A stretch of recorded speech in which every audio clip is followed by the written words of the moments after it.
Okay, so after having the this wonderful doll for a few days and tinkering with it a little bit, I'm going to go through the faults that I've found at the moment. Some I think I can correct, and some I probably leave as it is. I've managed to free it up, so that side of things is okay. I've got to go, everything is well gummed up, so I'm going to have to go very careful with sort of a high degreaser, and I'll probably have to put it on a cotton bud or something like that, because to get this gum off, it will need something. What I normally use is something like a carburetor cleaner or electrical contact cleaner, and then spray it on a little piece of cloth, because the last thing you want is any of them high degreasers touching that paint, because it's just strip it off. So yeah, so this is all gummed up. These are blocked, so they need coming out. I'll probably put them in a sonic bath, but they're so tiny they have to go in a little pot in a sonic bath.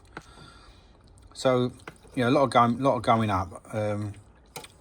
Possibly someone has coated it with oil while it was for storage, and it's just dried. You can see it in here, it's thick.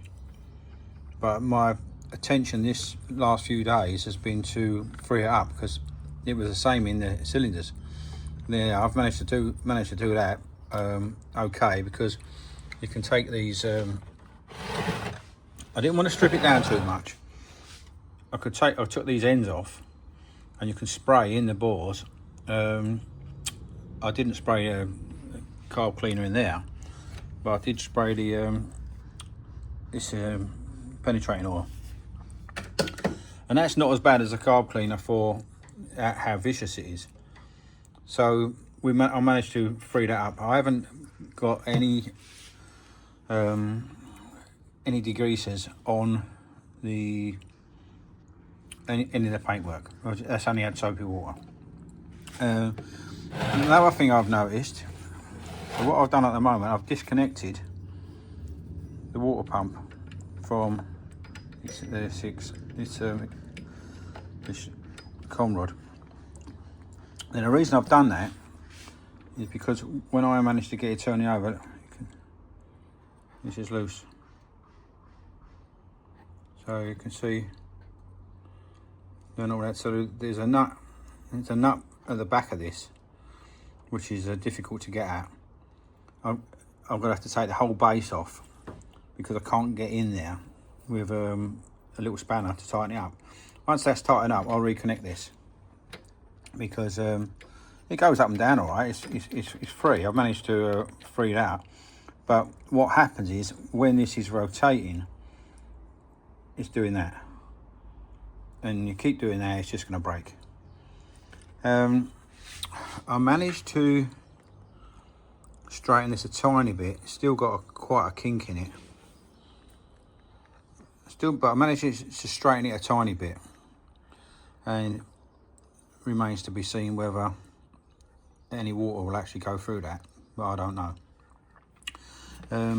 I might not have explained properly, and this is something that I didn't know at all. You look at the pressure gauge; it's tipping back. The sight glasses.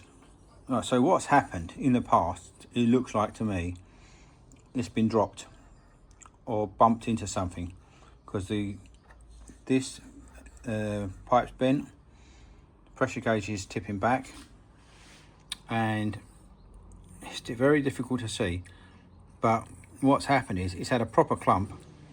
How any of this didn't break, I don't know, because all this is actually in good condition. But the base, the end cap of the boiler on these areas has pushed back, not so much down the bottom, but at the top. It's gone back probably 1/8 of an inch, 1 millimeter, something like that. 2 maybe even 2 millimeters. But now I have steamed it. I wanted to steam it because I wanted oil. I filled this up with steam oil, and I wanted to help free it up. I wanted steam and oil going in there, and that actually was one of the main factors that managed to free it up. The heat and the steam and gentle movements got it freed up. So I still haven't finished cleaning yet. There's a lot to do, but I wanted to get it free and see where we were. Yeah, so when I've steamed it, none of this leaks. Sight glass is not broke. So Aris had such a clump and not broke anything. Was very lucky, I think. Yeah, so to get to the nut for the water pump, I'm gonna have to take the base off because I can't get anything in and up enough. I can get it in there, but I can't move my hands, so I can't actually get any leverage on.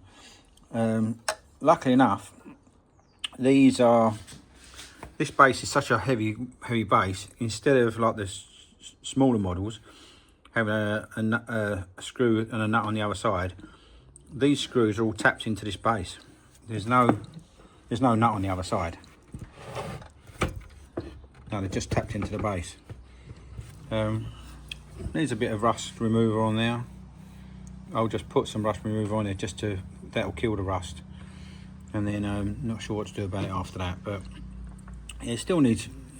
There's a lot of oil on it now because I cleaned it the other day before it was freed up, and then to free it up, I used a lot of oil, a lot of 3-in-1, a lot of penetrating oil. Now I've got to use the degreaser to get all this tar off. It is, look, you can see it scratches off, so it will come off. But I've got to make sure I don't get it. But you can see what this oil everywhere because I was just concentrating on getting everything free, and it is free now. I'm pleased with that. This was really bent. I had to do a bit of panel beating on there. It's completely out of shape. I put some photos now. It was completely out of shape. So I don't know how it's managed to. I don't know. Some night I dropped it because this was bent and the other end was bent. All this at the top, all this, nothing's bent. So this was squashed. In fact, if you put it, I'll show you. I think I'll show you. Because it's dented the boiler. It's dented the boiler in there. So this is going to be painted. It was really bent out of shape. I've had to do a bit of panel beating. It's not perfect, but I still think I can improve on that.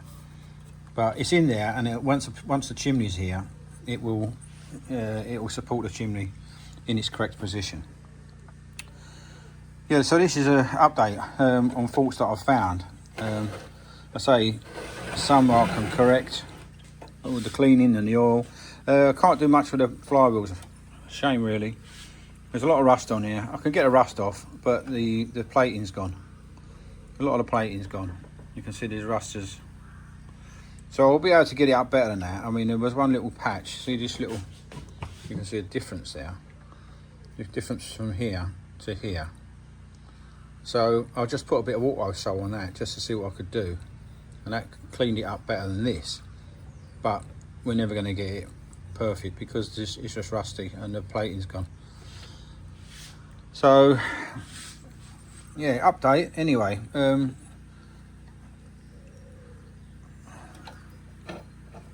can tell you a secret. She runs. So I haven't done a video on that yet, but she runs lovely actually. But I didn't do the video yet because this is not all connected up. Because it's loose. I want to clean these up.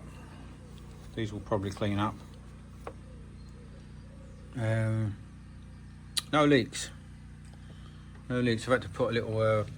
I'll probably put a smaller one on. I've had to put one of little silicone washer. I'll put a black one on and a smaller one. That was just temporary. But yeah, so overall, I think I'm pleased. I am pleased. But you can see that that's distorted. I might be able to. I really do not want to get into problems with this end. And given that I did a repair on the, I've done a separate video. I repaired the pressure gauge. Pressure gauge wasn't working. It does work now. I've done a little 3-minute video on that, so you'll see that as well. Yeah, so yeah, not bad. There's once it's cleaned and degreased properly, you can see, look, you can see the tar by the side of the boiler. That's all got to come off. But like I say, I was concentrating on freeing it up and checking for leaks, and there she is, free, and there's no leaks. So overall, I'm pretty pleased. I'll leave it here. I'll do another update soon. But yeah, this is a really interesting project on a wonderful machine, and this is the most recent update for you. I'll leave it there, guys. Do a like and subscribe, because there's probably 2 or 3 more coming on this, and I'll do some with it running once I've got it all cleaned down and connected up. But overall, not bad. Cheers, guys.